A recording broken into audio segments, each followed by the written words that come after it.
Julius Purwadi dan juga dosen ilmu hubungan internasional Universitas 11 Maret, Septianto Galan Prakoso. Dari perbincangan kita sebelum jeda, saya mau ke Mas Galan terlebih dahulu. Trump mengatakan bahwa menunda menyerang Iran selama 2 hingga 3 hari ke depan. Apa yang dipantau oleh Trump selama 2-3 hari ke depan itu?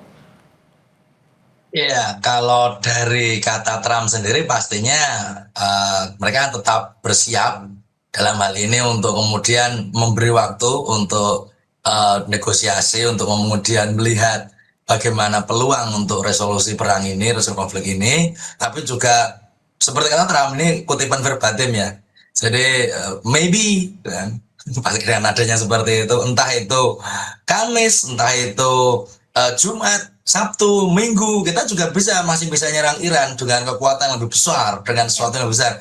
Dan saya kira juga ini sama ya tadi ya kita bahas di awal, lagu kosong, pepesan kosong atau lagu lama begitu, sesuatu yang belum tentu juga terwujud. Karena kalau yang lebih cenderung terjadi adalah ada dari berita dari Reuters, dari berbagai macam media yang memang ada coverage begitu ya untuk isu ini dari Pakistan itu, dari sumber di Pakistan dan sangat mungkin dari Kementerian Luar Negeri Pakistan ya, melihat bahwa dua pihak, jadi si Iran dan juga Amerika Serikat ini sudah sama-sama changing goalpost gitu istilah mereka. Jadi sudah sama-sama mengganti objektif, mengganti parameter, kita maunya sampai mana nih biar bisa ketemu di tengah gitu kan.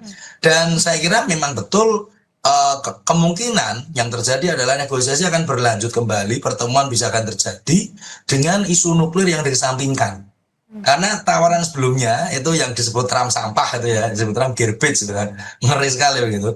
Itu ada tuntutan soal hak pengayaan nuklir Iran untuk energi tetap ada begitu kan, yang mana mereka tentu tidak mau menerima itu karena selama ini mereka selalu untuk accusing Iran akan menggunakan nuklir sebagai senjata begitu ya, meskipun kita tahu pengayaannya juga tidak semudah itu sebenarnya. Nah, dari yang terjadi di Pakistan ini, dari perkembangan yang dilihat itu memang bisa jadi mungkin secara tiba-tiba atau mungkin karena ada pengaruh dari negara-negara teluk tadi, akan ada semacam momentum yang kemudian terjadi dalam 2-3 hari ke depan, yang pada akhirnya ada tawaran bisa tercapai dan mereka akan kemudian bertemu. Nah, ini juga kemungkinan yang bisa terjadi begitu ya. Yang saya kira kalau saya pribadi melihat memang ketika niatnya sudah mau damai bisa terwujud. Tapi juga sama saja ketika kita bicara soal Trump, lagi-lagi sisi lainnya adalah kalau misalnya tiba-tiba dia memutuskan menyerang begitu kan, entah karena memang Amerika sendiri dan mereka ingin kemudian tetap memunculkan diri sebagai pihak yang menang di sini, mencitrakan di seperti itu, atau mungkin ada desain Israel, kita tidak tahu dari sisi lain begitu, karena salah satu tuntutannya kan menghentikan tuntutan Iran ya, menghentikan semua perang di semua front termasuk Lebanon. Nah, ini mungkin juga sesuatu yang agak susah untuk di-wedging oleh Amerika Serikat sendiri. Jadi ya dalam 3 waktu ke depan kecenderungan mungkin 70-30 ya, 70% bisa berunding damai, 30% ya bisa kembali ke perang begitu. Oke, Mas Julius, 2-3 hari yang disampaikan oleh Trump, apakah maksudnya memang mengupayakan negosiasi dulu selama 2-3 hari, kalau tidak mencapai kesepakatan soal nuklir, baru Amerika Serikat akan melancarkan serangan ke Iran? Itu yang Anda baca? Ya, yang saya baca itu ada 2 opsi ekstrim ya. Dan ini yang dikenal dengan strategi tekanan hibrida.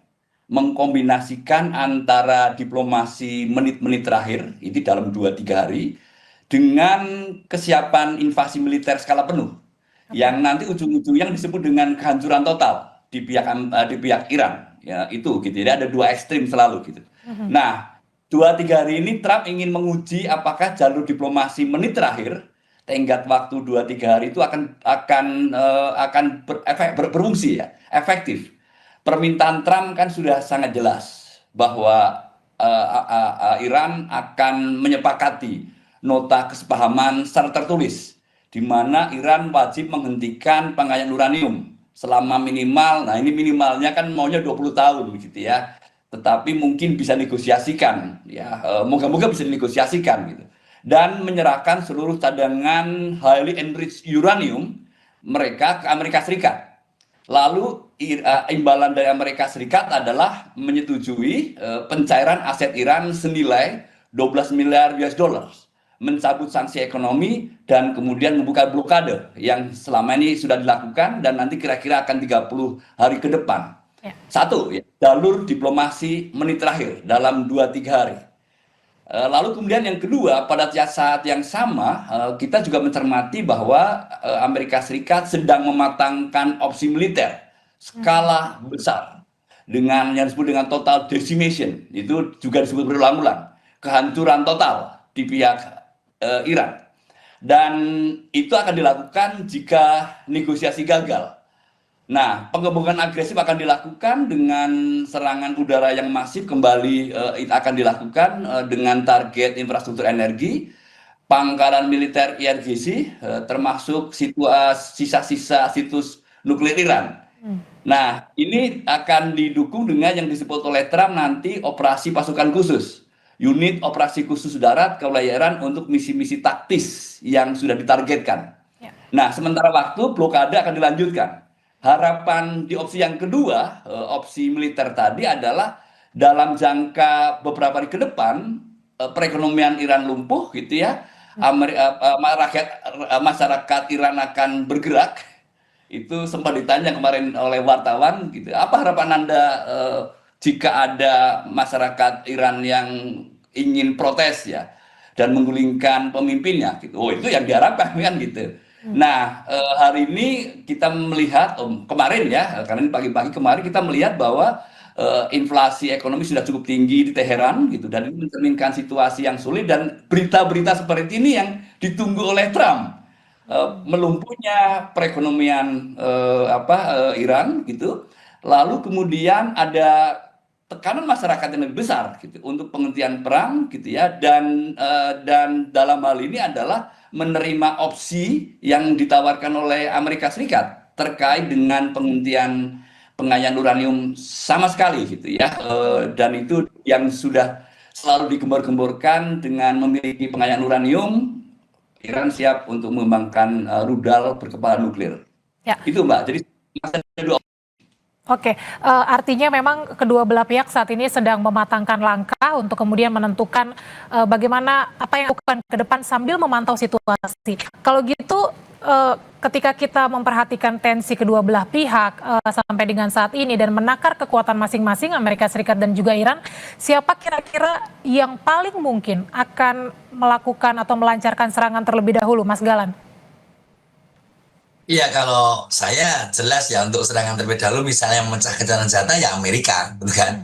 Karena akan sangat merugikan Iran kalau kemudian mereka yang menyerang terlebih dahulu, misalnya menyerang kapal Amerika atau menyerang pangkalan-pangkalan Amerika Serikat di kawasan Teluk begitu ya, di negara-negara sekutunya Amerika Serikat. Ini akan menjadi kerugian besar untuk Iran kalau mereka yang bergerak duluan. Karena lagi-lagi seperti ini, Iran selama ini kita lihat mencitrakan diri dan memang kemudian sebagai pihak yang diserang ya, yang kemudian mengalami kerugian sebagai korban begitu, yang mendapatkan aksi agresor dari Amerika Serikat. Ketika kemudian gencatan senjata ini diprolong sekian lama, diulur begitu sama Trump sekian lama, dan tekanan yang kemudian dilakukan itu misalnya juga diarahkan Trump untuk bisa memecahkan kesabaran Iran, dan pada akhirnya Iran sendiri yang kemudian akan breakdown dan menyerang begitu, itu yang diarahkan Trump saya kira. Dan tadi seperti ya Pak Julius, saya juga sepakat, Amerika juga mengharapkan adanya perpecahan atau mungkin konflik di internal Iran sendiri yang kemudian bisa mendorong mereka untuk menyerang begitu kan. Tapi saya kira tidak akan seperti itu ya, dari IRG sendiri juga akan menentukan ketika kemudian ada serangan barulah mereka membalas. Saya kira strateginya akan seperti itu. Nah, terutama dalam konteks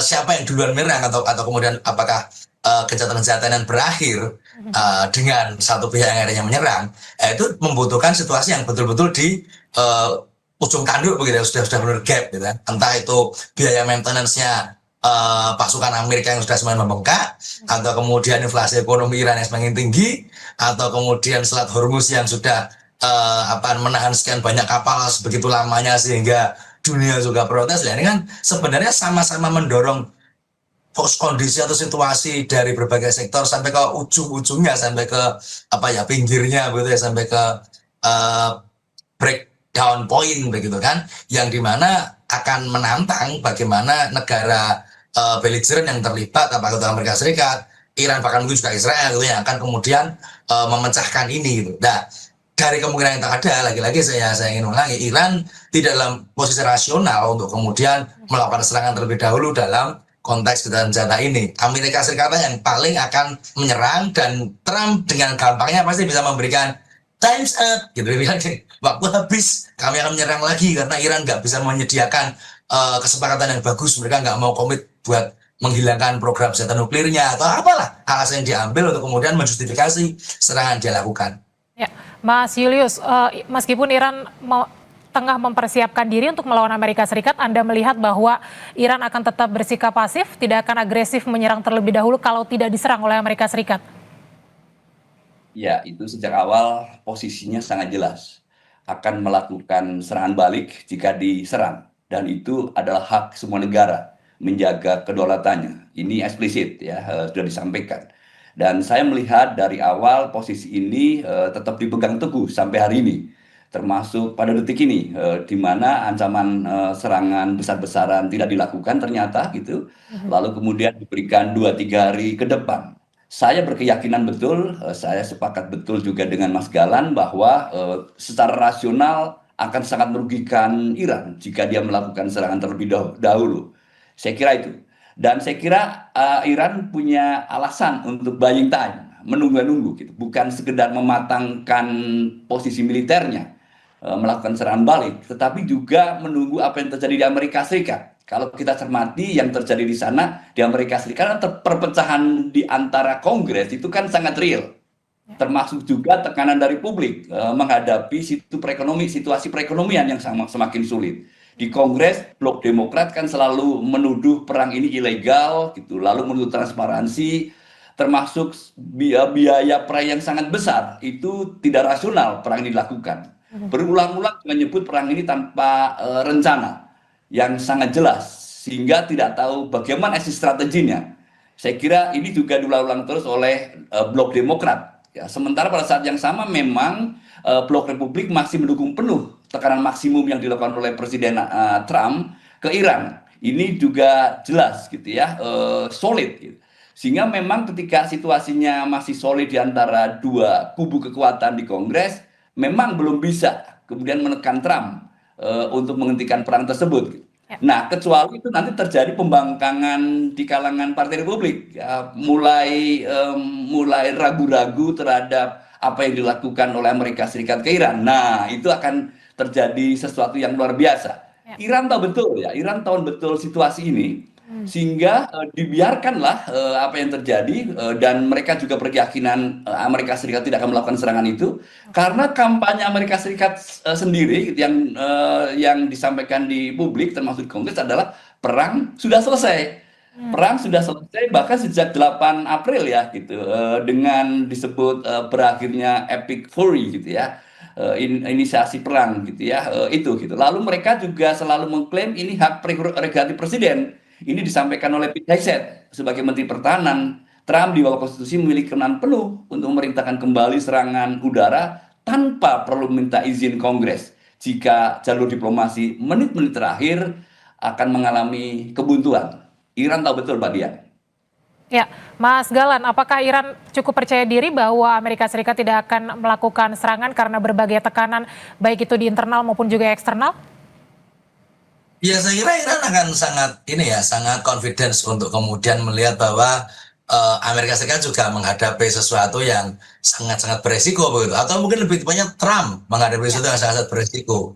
Tentu kita sudah sangat akrab dengan narasi ada pemilu selang nanti di bulan November yang kemudian bisa menentukan nasib Trump ke depannya. Dia akan jadi presiden yang tetap berkuasa penuh atau jadi presiden yang hanya sebagai figurehead saja, karena bisa jadi parlemen akan dikuasai oleh orang yang kontra dengan kebijakan dia, karena saking unpopulernya citra dia yang sudah mengarahkan Amerika ke perang Iran yang lebih banyak ruginya misalnya, sehingga orang tidak akan jadi percaya dengan dia dan pada akhirnya terpilih anggota Kongres yang mungkin cenderung untuk kontra dengan administrasi Trump. Itu bisa terjadi juga. Tapi saya mau sedikit mencuplik konsep yang ada di Study of War. Itu adalah kalau dalam studi perang itu kan ada yang namanya paradoxical trinity dari Clausewitz ya, dari Karl von Clausewitz. Ketika perang itu ada 3 kekuatan utama yang harus dipertahankan untuk bisa waging war, untuk bisa kemudian negara itu bertahan dalam perang. Yang pertama adanya pemerintah yang kemudian memutuskan untuk perang gitu kan, seperti Trump sendiri itu kan. Jadi harus ada aimnya, ada objektifnya, ada tujuan rasionalnya perang itu mau apa. Dari awal perangnya udah tidak jelas gitu kan, karena Trump berubah-ubah. Yang pertama yang membebaskan Iran dari tirani para pemimpinnya, rakyatnya butuh demokrasi dan sebagainya. Ternyata kok sepertinya tidak bisa berhasil, terus digeser, ingin kemudian lucuti Iran dari senjata nuklir dan sebagainya. Jadi motivasi yang berganti sudah menunjukkan tidak stabilnya motif pemerintah yang pertama. Kekuatan power yang kedua atau poin yang kedua dari Paradoxical Trinity tadi adalah militernya sendiri. Oke, kalau sampai saat ini militernya masih dipasang di Timur Tengah begitu ya. Jadi mereka masih bisa kemudian menyerang lagi atau kemungkinan yang lain. Tapi pilar ketiga yang sebenarnya paling penting juga itu sudah hampir tidak dimiliki oleh Trump, yakni rakyat. Jadi dukungan rakyat, support of the people gitu kan ya. Rakyatnya masih mau nggak dukung perang ini? Kalau sudah ada perpecahan di Kongres, sudah banyak demo di mana-mana, sudah terjadi aksi protes di mana-mana, saya kira ya sudah limpung. Makanya ketika limbung ya, karena kalau kita lihat ketika sudah dideklar bahwa operasi Epic Fury tadi selesai seperti yang saya Pak Julius, saya juga sepakat ini sebenarnya Trump sudah sadar bahwa dia udah nggak ada dukungan dari internal. Pada akhirnya oke, perang selesai, the war is over gitu kan, ya udah selesai di situ, terus kita ganti dengan fokus lain, Hormuz sama pelurutan nuklir dan seterusnya. Dan ini menjadi satu konteks kalau kita bandingkan ke Iran, mereka masih punya tiga-tiganya. IRGC masih solid gitu ya, masih kuat. Kemudian pemerintahnya juga lebih solid lagi, mau di apa istilah diserang berapa kali pun, mau mohon maaf ya pemimpin-pimpinannya dihilangkan gitu ya, dibunuh oleh senjata Amerika berapa kali, mau ganti-ganti pemimpinnya baik di berbagai lini, mau dari Ayatollah sampai ke jenderal-jenderalnya, tetap bisa bertahan, tetap ada penggantinya. Dan rakyatnya ya kita lihat yang kemudian diinginkan Trump kolaps ternyata malah juga solid. Tadi juga dicuplikan berita di awal, ada deklarasi dari suku-suku yang ada di Iran, meskipun tidak semua suku juga sepakat dengan pemerintahan Iran, banyak yang kontra seperti Kurdistan, seperti orang-orang Balukistan yang dekat perbatasan Pakistan dan sebagainya, itu juga ada yang kontra. Tapi sebagian besar dukungannya masih terlihat jelas kepada pemerintah Iran untuk melawan Amerika. Sehingga kita bandingkan kalau dari 3 poin tadi, pemerintah, militer dan rakyat, ya Iran yang lebih kuat begitu, Mbak. Kontradiktif ya, Mas Galan. Kalau gitu saya mau ke Mas Julius. Kalau katakanlah seandainya nanti serangan ke Iran itu jadi dilakukan oleh Amerika Serikat.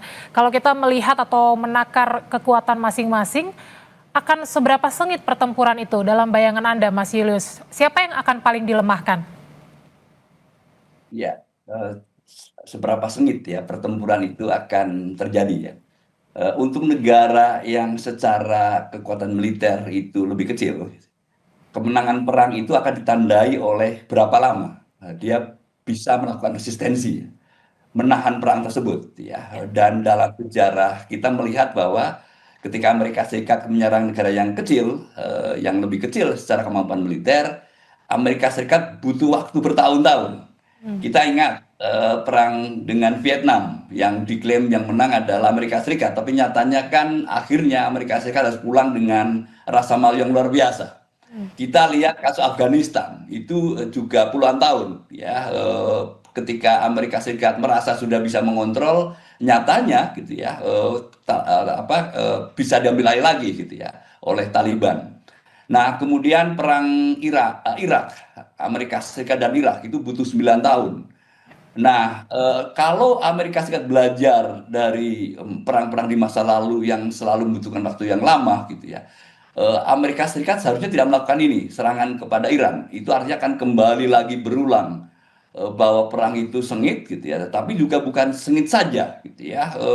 Di atas angin, di atas kertas memang betul menguasai persenjataan yang canggih gitu ya, dengan didukung oleh satelit ya. Posisinya sekarang kan ada sekitar 100-an pesawat tempur Amerika Serikat, lalu kemudian ada 15 kapal perang gitu yang sudah standby, termasuk 3 kapal induk yang juga sudah sama standby-nya gitu.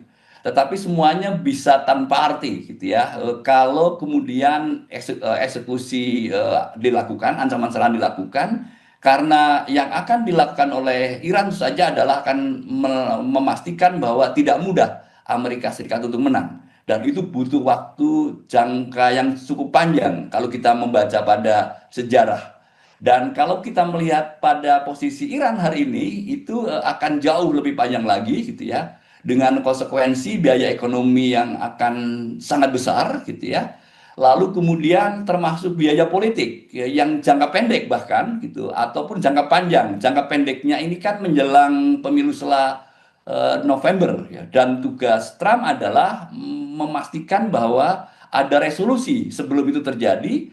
Dan indikator yang paling penting adalah menstabilkan perekonomian sebelum kampanye yang lebih serius dilakukan oleh Partai Republik supaya bisa tetap bertahan. Dan ini yang Trump sesungguhnya lebih sulit ya, menghadapi isu yang jauh lebih sulit.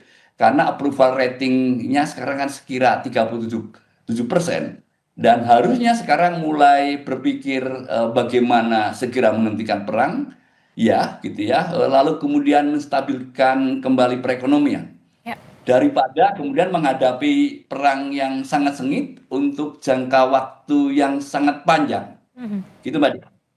Oke, selain dampak ekonomi dan juga politik, adakah resiko lain yang kemudian lebih fatal seandainya perang kembali meletus antara Amerika Serikat dan Iran? Tapi kita akan membahasnya usai jeda, tetaplah di Breaking News Kompas TV. Diskusi kita bersama dosen ilmu hubungan internasional UNS Septianto Galan Prakoso dan juga pakar hubungan internasional Unpar Julius Purwadi. Saya mau ke Mas Galan dulu. Tadi sebelum jeda pertanyaannya adalah apakah ada resiko lain yang lebih fatal jika perang kembali meletus antara Amerika Serikat dan juga Iran? Yang saya kira juga perlu kita address ya, perlu kita bahas juga. Kaitannya juga dengan awareness dari situasi dunia saat ini. Salah satu akibat yang paling fatal jika perang berlanjut dan Selat Hormuz tetap tertutup dan menjadi kawasan yang sangat rawan dilintasi dan memang kapal-kapal yang biasanya membawa logistik-logistik yang penting bagi global itu tertahan di sana adalah krisis agrikultur. Jadi ini sesuatu yang sekiranya mungkin kok perang bisa ngaruh ke agrikultur gimana? Karena sangat ngaruh. Jadi konteksnya adalah pupuk. Sebagian besar pupuk dunia, ada yang bilang 30%, ada yang bilang 40%, bahkan lebih begitu. Industri pupuk dunia itu bergantung dari pengiriman gas natural atau gas-gas alam yang diproduksi di Teluk Persia oleh negara-negara yang ada di situ. Negara Timur Tengah seperti Iran sendiri, kemudian Qatar tentunya jelas, kemudian Saudi, dan juga Uni Emirat Arab. Gas-gas seperti amonia, kemudian pengolahan yang menjadi urea, kemudian pengolahan belerang dan lain sebagainya itu kan dibutuhkan dalam pupuk-pupuk yang menambahkan unsur hara ke tanah gitu ya. Jadi pupuk yang berbasiskan reaksi nitrogen, NPK dan lain sebagainya ini membutuhkan gas-gas ini. Dan juga ini semua juga byproduct dari LNG begitu kan. Kaitannya kalau gas ini tidak tersalurkan ke negara-negara yang menjadi membutuhkan pupuk sebagai kebutuhan utama mereka akan sangat fatal kaitannya dengan ketersediaan pangan. Bahkan terhadap Amerika sendiri yang tentunya dia juga sangat tergantung dengan pupuk begitu ya. Amerika, China, India, negara-negara besar dan jumlah penduduk banyak di dunia ini menggantungkan pertanian mereka dan juga pangan mereka salah satunya terhadap suplai dari pupuk ini. Nah, dampak yang lebih jauhnya adalah krisis kemanusiaan karena ketika kemudian harga pangan semakin melambung karena mungkin jumlah panen menurun atau kemudian jumlah kebutuhan dari pangan yang meningkat tapi suplainya tidak bisa memenuhi, harga akan naik dan orang di negara-negara yang mungkin cannot afford ya nggak bisa kemudian membeli pupuk dengan harga lebih mahal, jadi mengalami krisis begitu dan bisa memicu gelombang migrasi. Dan juga parah lagi ketika kemudian banyak orang tiba-tiba displaced. Kalau ada serangan di Timur Tengah, orang-orang yang terdampak mungkin di daerah Teluk sendiri bisa berpindah ke negara yang lebih aman. Tidak menutup kemungkinan orang-orang Lebanon akan kemudian naik ke utara, ke Suriah, ke Turki, mau ke Eropa misalnya. Atau orang Iran sendiri yang kemudian misalnya yang merasa terancam juga kalau perangnya makin ramai, mereka juga akan terkurung di negara mereka sendiri. Sehingga ada dua hal yang harus kita aware di sini adalah salah satunya agricultural crisis tadi, dan juga ada displacement crisis yang menyangkut, dua-duanya menyangkut masalah humaniter. Saya kira seperti itu. Ya, yang paling dekat akan terkena dampak adalah kawasan Teluk.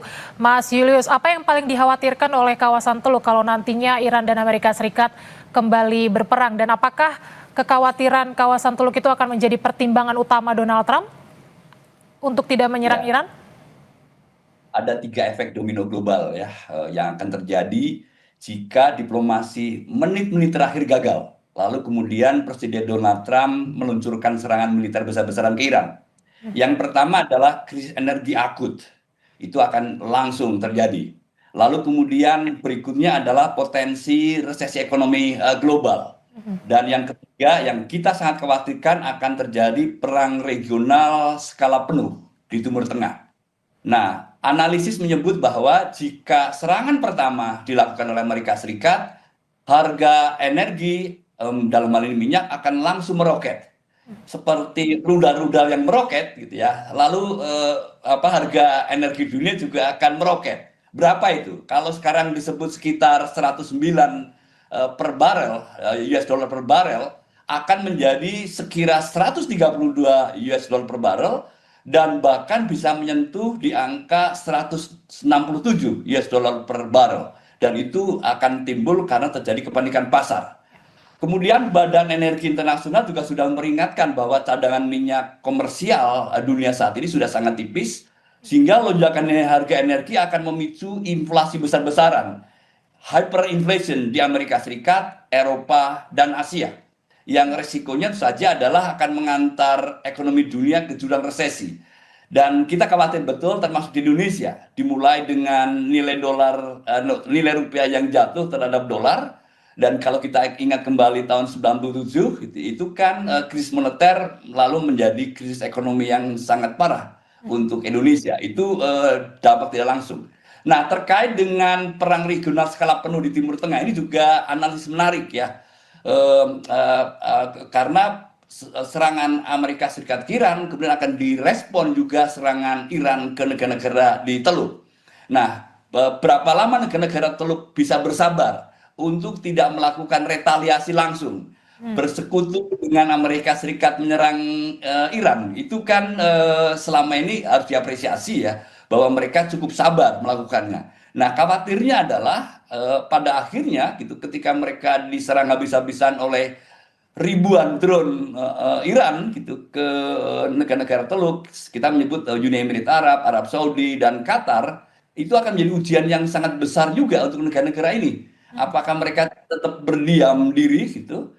Dan satu-satunya solusi mungkin mereka melihat bahwa memang Iran harus dilumpuhkan gitu. Nah, ini tentu saja kan yang paling dampak yang paling berbahaya yang kita sangat khawatirkan ketika akhirnya negara-negara Teluk berkoalisi dengan Amerika Serikat. Nah, saya kira Trump memberitakan itu gitu ya, dan dunia juga memberitakan itu. Ya. Baik efek terhadap krisis energi akut, potensi resesi ekonomi dunia, dan perang regional skala penuh di Timur Tengah. Baik, Mas Galan, perang skala penuh di kawasan Teluk ini mungkinkah terjadi atau makinkah terbuka lebar di tengah tensi konflik antara Amerika Serikat Iran saat ini? Ya, saya kira juga itu menjadi sebuah kemungkinan ya. Saya juga sepakat dengan apa yang disampaikan Pak Julius. Kalau kita bicara beyond ekonomi, beyond politics gitu ya, ini memang menjadi satu konteks yang pure security matters. Kalau kita melihat banyak negara Teluk sendiri, saya tadi juga ini ya saya kira sangat sepakat dan juga tertarik begitu dengan pilihan istilahnya Pak Julius, bersabar gitu. Saya sangat agree dengan hal itu ya. Jadi Saudi Arabia, kemudian Qatar, kemudian Uni Emirat, bahkan negara yang kecil-kecil aja, Kuwait, Bahrain, itu juga sudah sangat sabar begitu ya, dari menerima rudal-rudal dan drone-drone Iran ke beberapa fasilitas mereka yang disinyalir pro-Amerika atau memang investment Amerika di sana, pusat data Amazon, kemudian servernya Meta, Facebook, dan lain sebagainya, itu kan menjadi sasaran dari Iran juga kan dalam hal ini. Nah, dalam hal ini kalau kemudian mereka retaliate dan kemudian langsung membuka perang dengan Iran, yang mana itu mungkin juga yang diinginkan Trump ya, ini menjadi satu hal yang sangat berbahaya juga untuk dunia internasional. Karena kalau sampai Timur Tengah itu bergolak, jelas dipastikan energi shutdown, kemudian juga berbagai macam respon dari pihak-pihak lain juga langsung membuntuti begitu ya. Kalau kita bicara NATO, kita bicara kemudian negara yang juga condong dengan Iran sendiri seperti Rusia, Tiongkok juga nggak akan tinggal diam.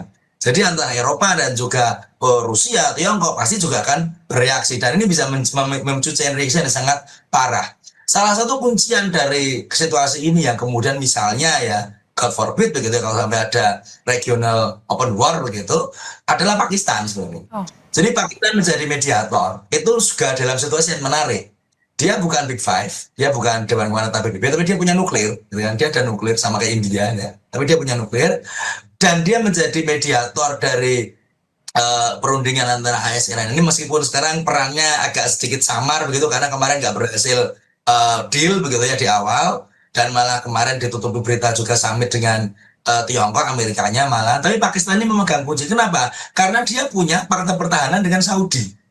Ketika Saudi diserang, Pakistan akan otomatis membela karena ada fakta pertahanan bersama. Dan ketika Saudi kemudian menjadi terlibat aktif dan diserang Iran, dan Saudi membela, dan itu dimaknai Saudi sebagai ancaman nyata untuk terjun ke perang langsung, Pakistan akan membela Saudi, di mana Pakistan berpatat langsung dengan Iran di sebelah timur. Jadi perangnya juga merembet pasti ke arah yang lebih luas lagi. Hal seperti ini, dan apalagi Pakistan punya nuklir kan, hal seperti ini yang tentunya juga akan semakin memperumit keadaan dan semakin kompleks ketika kita harus menakar resiko yang ada. Tentunya saya yakin para pembisik dan juga para penentu strategi dari masing-masing negara, baik dari Iran maupun Amerika Serikat, sudah aware juga dengan hal ini, dan ya ini menjadi resiko yang memang sangat-sangat sangat-sangat berbahaya kalau sampai mengarah ke sana.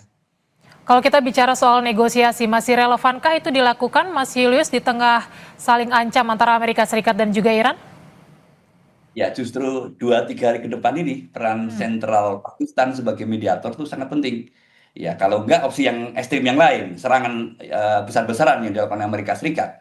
Nah, tugas mediator ini krusial banget ya, sangat strategi sekali gitu. Menjembatani antara draft proposal yang sudah ditolak oleh Trump gitu ya, disampaikan kepada Iran, lalu kemudian Iran merespon balik dengan harapan ada revisi proposal damainya gitu, yang sekira 14 poin dari Teheran. Ini tugas Pakistan menjembatani draft proposal damai ke Gedung Putih ya. Sekarang yang ditujukan dari Iran ke Gedung Putih ya di Amerika Serikat. Ini wajib mencari titik tengah, itu kata kunci utama. Bagaimana Pakistan bisa memformulasikan middle way dengan menurunkan posisi maksimalis dari masing-masing pihak. Ya, tidak mudah pasti. Satu ya, memastikan proposal dan komunikasi proposal damai itu tetap berlanjut. Ini 2-3 hari akan menentukan. Lalu kedua, tugas Pakistan juga adalah memperpanjang nafas gencatan senjata yang sewaktu-waktu bisa hancur lebur ya, sekarat. Ini kan posisinya sebenarnya sekarat nih, sangat fragile ya, sangat rentan. Nah, gimana caranya? Pasti adalah mencegah serangan Amerika Serikat. Ya, jam terus berdetak, kata Trump, always clicking, the clock is ticking bagi Iran. Dan 2 hari ke depan, intelijen Pakistan itu juga perlu melihat apa yang terjadi gitu ya di pihak Iran. Ini bagian sangat penting. Lalu kemudian disampaikan kepada Amerika Serikat bahwa Iran sudah siap untuk melakukan balasannya, dan ini sangat membahayakan kalau serangan itu dilakukan. Nah, berbagai macam cara itu saja harus dilakukan oleh Pakistan untuk memperpanjang nafas gencatan senjata gitu. Dan itu utamanya untuk meredam eskalasi konflik militer terbuka di lapangan. Ini tugas utamanya. Termasuk juga dari Arab Saudi dan negara-negara Teluk yang lain. Ini juga bagian tugas dari Pakistan. Nah, pada saat yang sama pastikan bahwa yang teknis bisalah dilakukan kalau pertemuan itu terjadi dalam 2-3 hari ke depan. Nah, kalau pertanyaan bagian apakah masih relevan, itu harus dikedepankan di antara 2 opsi ya, jalur diplomasi menit-menit terakhir versus jalur militer yang secara potensial akan dilakukan bila jalur diplomasi akan gagal. Ini tugas yang sangat tidak mudah gitu ya. Dan saya kira itu harus dipastikan semakin relevan ke depannya gitu. Ya, harus terus diupayakan, tapi kalau kita melihat 2 faktor atau 2 isu utama antara Amerika Serikat dan juga Iran, baik itu nuklir maupun juga Selat Hormuz, Mas Galan, apakah memungkinkan ada titik temu dari kedua isu tersebut? Ini dia yang jadi masalah kan, kalau masih berkutat di nuklir, saya kira akan sangat susah untuk titik temu. Ya. Mau itu nyari batnanya, mau itu nyari best alternatif, negotiated agreement, poin-poin alternatif paling bagus untuk bisa tercapai negosiasi, itu akan sangat susah. Karena Iran akan tetap bersikeras untuk memiliki hak ini ya untuk pengayaan nuklir untuk energi begitu ya. Kita masih melihat mereka berpegang teguh pada fatwa dari Ayatollah Khomeini sendiri di awal tahun 2000-an 2003 itu mereka pegang bahwa nuklir tidak akan digunakan sebagai senjata di Iran gitu, hanya sebagai energi gitu. Ada fatwanya. Tapi Amerika tidak percaya hal itu kan, dan pasti mereka menuduh Iran punya senjata nuklir. Kalau isu nuklir masih dibahas, saya kira sangat susah. Makanya dalam tuntutan terbaru yang kita lihat, yang revised edition yang paling latest lah, yang paling terbaru itu tidak ada pembahasan nuklir, dan Iran hanya mengatakan kita bisa membahas nuklir di lain hari. Jadi negosiasi soal nuklir itu di momentum lain. Yang sekarang prioritasnya adalah pembukaan Selat Hormuz, penarikan pasukan Amerika, pembayaran ganti rugi, dan penghentian semua serangan di semua front termasuk Lebanon. Nah, nanti kemudian menyusul juga akan pembebasan aset Iran yang dibekukan Amerika, entah bagaimana persentasenya itu kan sudah jadi ini. Ya ini yang harus kita lihat. Kalau kemudian masih ada nuklir lah itu saya yakin akan lebih susah lagi, karena apa yang kemudian sekiranya bisa diklaim oleh Trump untuk kemudian dia memenangkan sepenuhnya perang ini within the war gitu kan, adalah kalau Iran berkomitmen oke, kita nggak akan punya nuklir gitu, dan menyepakati mekanisme tadi, perlucutan tadi, bagaimana nanti cadangan uraniumnya diserahkan ke Amerika, dan ada pengawasan dari komisi atau komite negara tertentu. Dan saya kira ini juga sama-sama ini ya, mohon maaf ya, ini kan redundant sekali, ini mengulangi dengan apa yang sudah dilakukan di tahun 2015 sebenarnya dari JCPOA, ketika Iran bersedia kemudian mengurangi atau membatasi pengayaan nuklirnya, program uraniumnya sekian tahun, dengan catatan cadangannya diserahkan ke negara ketiga. Dalam waktu itu kan Rusia begitu ya, zaman Obama ini di Amerika.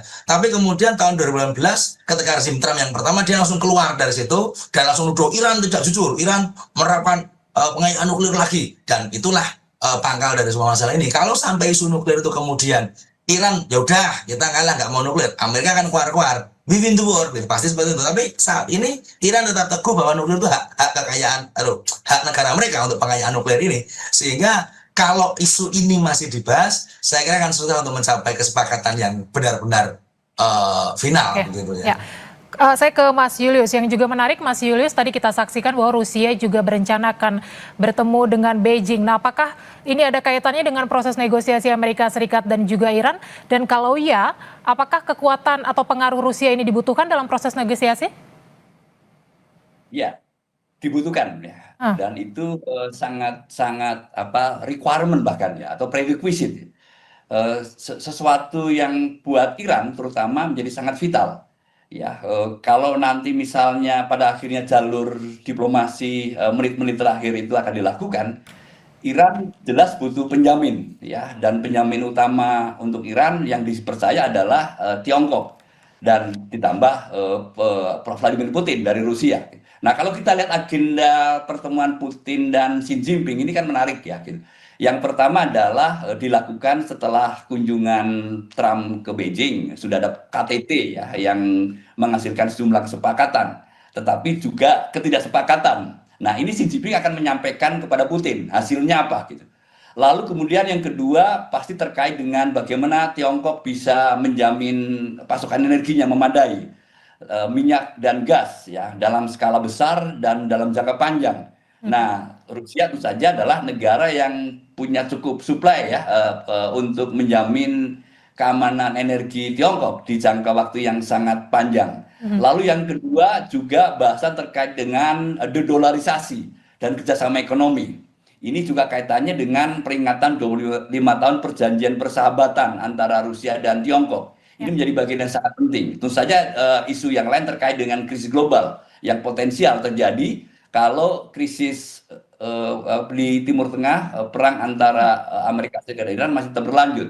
Jadi cukup banyak, ya cukup banyak. Dan saya melihat bahwa pertemuan di antara dua tadi akan secara simbolik menunjukkan kekuatan baru yang sedang muncul, termasuk pada saat yang sama adalah mengikisnya peran Amerika Serikat sebagai pemimpin global. Lalu pada saat yang sama memberikan confidence untuk Iran kalau nanti diplomasi menit-menit terakhir akan terjadi di 2-3 hari ini ke depan ini, Mbak Dia. Ya, 2-3 hari ke depan menjadi penentu apakah nanti akan tercapai kesepakatan atau justru perang akan kembali meletus. Tentu kita akan cermati bersama. Terima kasih atas pandangan Anda, dosen ilmu hubungan internasional Universitas 11 Maret, Septianto Galan Prakoso, dan juga pakar hubungan internasional Universitas Parahyangan, Julius Purwadi, sudah berbagi di Breaking News Kompas TV. Selamat pagi, sehat selalu Bapak-Bapak. Terima kasih Mbak Dian, terima kasih Pak Julius. Terima Saudara, kasih. Breaking News Kompas TV kami akhiri, saya Dian Silitonga pamit, sampai jumpa.